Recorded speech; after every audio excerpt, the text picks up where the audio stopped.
बिल्कुल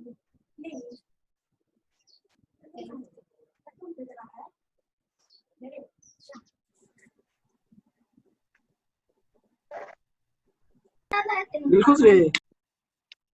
ये तो आज के ऑनलाइन लैब क्लास में आप सबों का स्वागत है।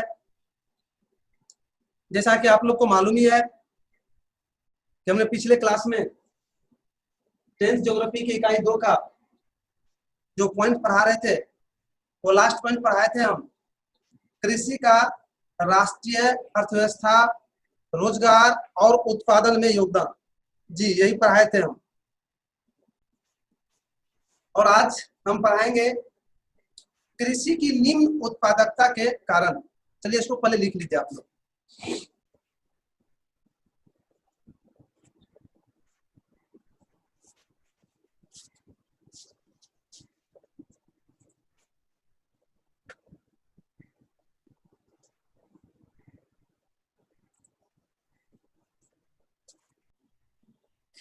मेरे भाई एक बार पेन नीचे रखिए,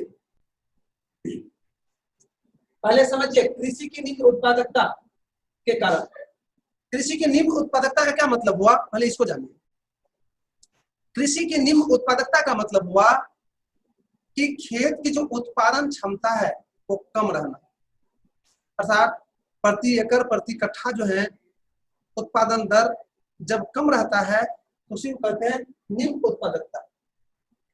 और मेरे भाई मैं बता दूं, भारत कृषि प्रधान देश है, लेकिन एक दो राज्य को अगर छोड़ दिया जाए तो पूरे भारत में एक कृषि की उत्पादन दर जो है वो काफी कम है, जबकि काफी अधिक होना चाहिए। क्योंकि कृषि प्रधान देश है तो यहाँ पर कृषि से संबंधित जानकारियां लोग को अधिक है, लेकिन फिर भी इसके उत्पादन दर काफी कम है। तो आज हम लोग ये जानेंगे कि आखिर कौन से ऐसे कारण हैं जिससे कृषि की उत्पादन दर या भारत में प्रति एकड़ प्रति कट्ठा फसल का जो उत्पादन होता है, उपज जो होता है वह बहुत कम है।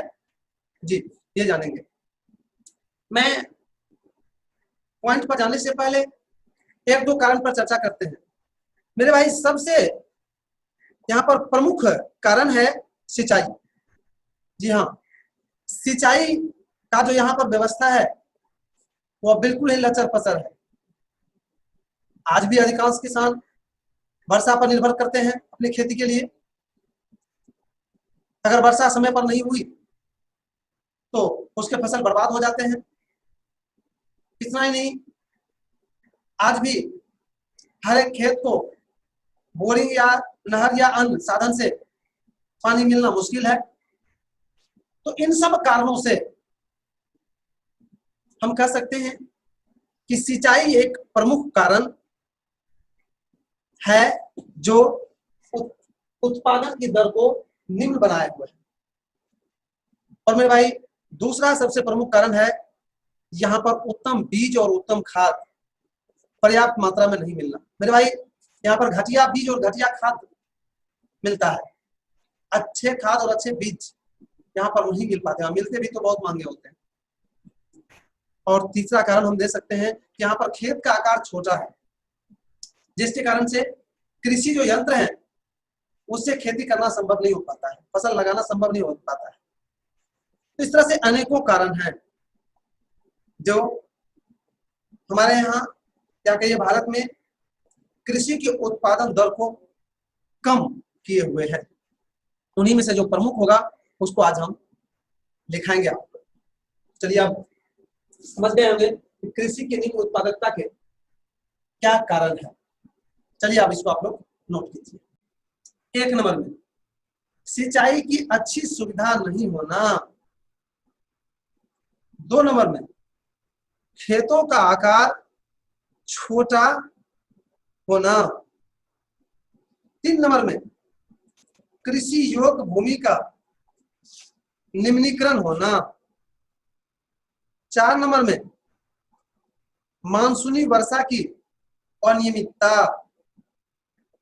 पांच नंबर में उत्तम बीज उत्तम खाद उपलब्ध नहीं होना। 6 नंबर में कृषि कृषि उत्पादों का उचित मूल्य नहीं मिलना। 7 नंबर में वैज्ञानिक दृष्टिकोण और वैज्ञानिक यंत्रों का उपयोग कम होना। 8 नंबर में जनसंख्या का कृषि पर निर्भर अधिक रहना। 9 नंबर में कृषि क्षेत्र में कम पूंजी का निवेश होना। तो इस तरह से आपने कृषि की निम्न उत्पादकता के जो कारण थे उसको हमने संक्षेप में बताया।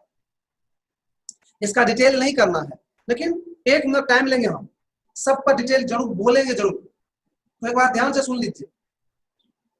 1 नंबर में हमने लिखाए थे सिंचाई की अच्छी सुविधा नहीं होना। मेरे भाई, मैंने पहले ही कहा कि यहाँ पर सिंचाई की अच्छी सुविधा नहीं है, जिसके कारण से फसल का उचित सिंचाई नहीं हो पाती है और फिर उत्पादन दर कम होता है।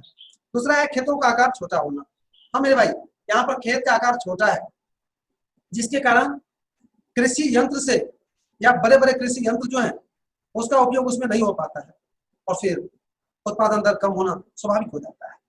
और तीसरा हमने लिखाए थे कृषि योग्य भूमि का निम्नीकरण होना। निम्नीकरण मतलब होता है उसमें उत्पादन क्षमता में कमी होती है। मेरे भाई, वर्तमान समय में हम लोग रासायनिक खाद, अत्यधिक सिंचाई एवं कीटनाशक दवाई इत्यादि का उपयोग कर रहे हैं। इससे भूमि की उत्पादन क्षमता कम हो रही है, अतः इसलिए फसल का उत्पादन भी कम हो रहा है।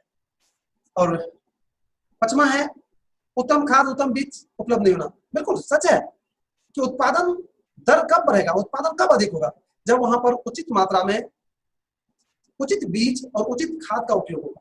लेकिन यहाँ पर तो उपलब्ध है ही नहीं उचित, तो फिर उपयोग कहां से होगा, इसलिए उत्पादन दर यहाँ पर निम्न है। उसके बाद हमने नेक्स्ट लिखाए थे वैज्ञानिक दृष्टिकोण और वैज्ञानिक यंत्रों का उपयोग कम होना। जी हाँ, यहाँ पर अभी भी किसान अपने मन से सब कुछ करते हैं। वैज्ञानिक सुझाव, वैज्ञानिक यंत्र का उपयोग बहुत कम कर रहे हैं, इसलिए कृषि का जो उत्पादन दर है वो अधिक नहीं हो पा रहा है। उसके बाद हमने लिखाए थे जनसंख्या का कृषि पर निर्भर अधिक रहना। जी हाँ, अभी भी हमारे देश के अधिकांश लोग कृषि पर निर्भर है और जिसके कारण से जहां एक आदमी का काम है वहां 10 आदमी लगा रहता है, तो फिर उससे लाभ कहां से अधिक होगा। फिर उसके बाद है कृषि क्षेत्र में कम पूंजी का निवेश होना। भारत कृषि प्रधान देश है, लेकिन भारतीय किसान को यह विश्वास ही नहीं है कि हम खेती करके अमीर बन सकते हैं, खेती करके हम प्रॉपर्टी वाले बन सकते हैं, अतः इसमें निवेश वह कम करते हैं। हर वक्त किसान रोते ही रहते हैं, इससे कोई लाभ थोड़े है, फायदा थोड़े है। तो इस तरह से कृषि क्षेत्र में हम कह सकते हैं कम पूंजी का निवेश हो रहा है, इसलिए उत्पादन दर इसका कम हो रहा है। तो मेरे भाई, आपने कृषि की निम्न उत्पादकता के कारण जो था उसको शायद अच्छी तरह से समझ गया और लिख भी लिए होंगे। अब अगर इसमें किसी भी तरह का दिक्कत है आप हमसे पूछ सकते हैं। जी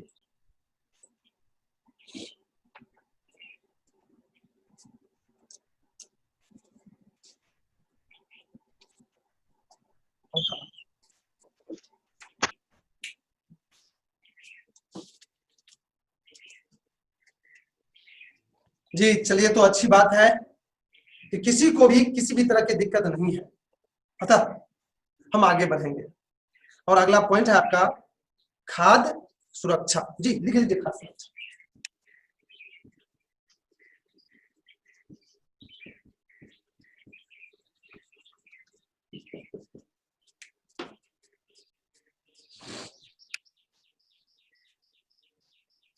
लिख लिए? क्या बात है, आज अभी भी एंट्री हो रहा है।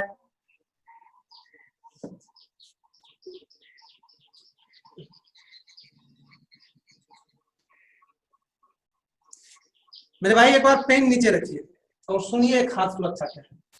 मेरे भाई, ये खाद और 2 जो खाद्य है इसमें लोग मिक्स कर जाता है। देखिएगा, 2 शब्द होता है, एक होता है खाद का 2 संयुक्त खाद, इसका मतलब होता है खाने वाला वस्तु, और एक होता है खा का 2 खाद, इसका मतलब होता है यही उर्वरक बनाने के लिए जो खेत में डाला जाता है, यूरिया पोटाश इत्यादि। जो ये हो गया, ये हो गया खाने वाला। तो यहाँ पर है खाद्य सुरक्षा, अर्थात सीधा हुआ खाने वाले वस्तु जो है उसका सुरक्षा। मैं थोड़ा सा बता दूं आप लोग को कि भारत ही नहीं पूरे विश्व की बात करता हूं।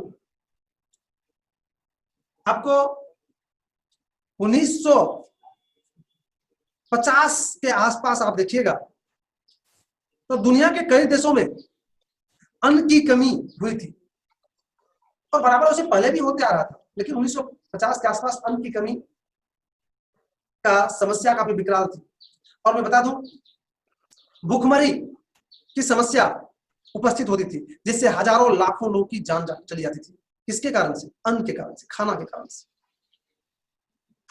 और फिर सरकार के सामने, देश के सामने ये सबसे बड़ी समस्या आई कि आखिर एक व्यक्ति या किसी व्यक्ति का जान अन्न के कारण से चले जाता है, खाना के कारण से चले जाता है, इसको कैसे रोका जाए। और फिर खास करके भारत सरकार ने इसको रोकने के लिए खाद्य सुरक्षा प्रणाली शुरू की है। और बच्चे बता दूं खाद्य सुरक्षा प्रणाली के अंतर्गत क्या क्या होता है वो सुनाते हैं थोड़ा सा। खाद्य सुरक्षा प्रणाली के दो अंग होते हैं, एक का नाम है बफर स्टॉक, और वह बफर स्टॉक क्या करते हैं तो किसान से अनाज उचित मूल्य पर खरीदते हैं और इकट्ठा करते हैं। जो सुने होंगे आप लोग FCI गोदाम, वहां पर सरकार किसान से अनाज लेके इकट्ठा करते हैं, और उसको देखिएगा आप, आपके जो कोटा के माध्यम से जो आपके घर में चावल आता होगा तो देखिएगा थोड़ा सा पुराना रहता है, क्योंकि उस चावल एक साल बैक करके देता है, एक साल उसको स्टॉक करके रखता है वहां पर। अगर इस साल कहीं अकाल पड़ा, अकाल करने का मतलब कहीं बाढ़ के कारण से फसल बर्बाद हो गई तो उस इलाका के तो अनाज चला गया, या अन्य कारण से अगर फसल की बर्बादी हो जाती है तो वहां के लोगों को खाद्यान्न की पूर्ति के लिए वो जो FCI गोदाम में जो बफर स्टॉक द्वारा जो अनाज जमा किया जाता है उसको जाके वहां पर दिया जाता है, ताकि लोग को अन्न के बिना मृत्यु नहीं हो। तो बफर स्टॉक ये है। उसके बाद जन वितरण प्रणाली उसका दूसरा अंग है, और उसके माध्यम से वो बफर स्टॉक के द्वारा जो जमा किया गया था FCI गोदाम में अनाज, उसको जन वितरण प्रणाली द्वारा जिन लोगों को जरूरत है इसकी उस वहां तक पहुंचाया जाता है। और जिस दिन से ये खाद्य सुरक्षा प्रणाली भारत सरकार ने शुरू की है, मैं बता दूं अभी तक लगभग अकाल की स्थिति भयावह रूप धारण नहीं की है। तो आपने खाद्य सुरक्षा क्या है इसको समझ गए। अब इसको आप लोग नोट कर लीजिए। देखिए भारत सरकार ने भूखमरी की समस्या के निराकरण के लिए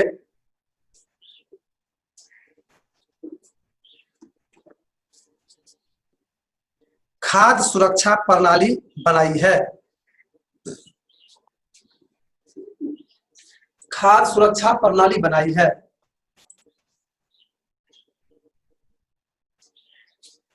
जिसके दो अंग होते हैं, एक में लिखिए वो और बफर स्टॉक,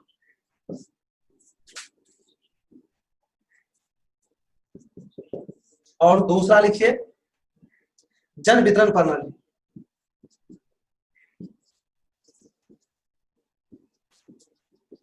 को नोट ही कर लीजिए, बफर स्टॉक देके डाल दीजिए।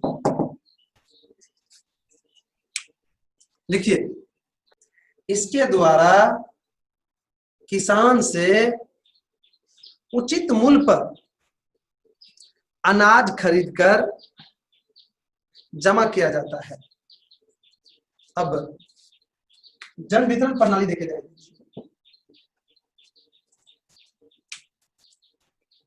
लिखिए इसके द्वारा बफर स्टॉक के द्वारा जमा अनाज को उपयुक्त लोगों तक पहुंचाया जाता है। तो मेरे भाई हमने इस तरह से खाद्य सुरक्षा प्रणाली क्या है उसको भी समझाने और लिखाने का प्रयास किया। अगर इसमें किसी भी तरह के अभी भी आपके अंदर कोई सवाल है, डाउट है तो आप पूछ सकते हैं। जी पूछिए, कोई डाउट है, कोई दिक्कत है तो आप पूछ सकते हैं खाद्य सुरक्षा प्रणाली पर।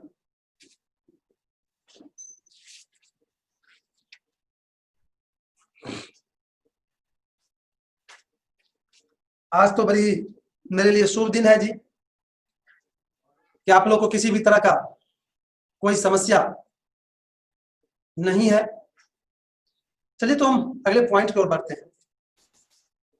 अगला पॉइंट है जल करंतता।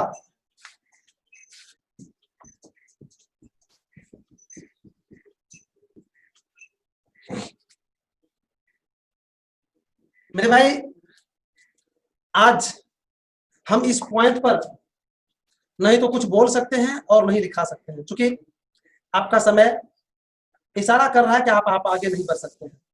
लेकिन एक आप लोग को होमवर्क जरूर दे रहे हैं। कल हम इसी पर कुछ क्वेश्चन करेंगे, जलाकरंता क्या है। तो आपसे रिक्वेस्ट है आप बुक, गूगल या अन्य साधन से इसके विषय में जानकारी हासिल करके तैयार रहिएगा कल जवाब देने के लिए। इसी आशा के साथ आज की क्लास को हम यहीं पर विराम देते हैं।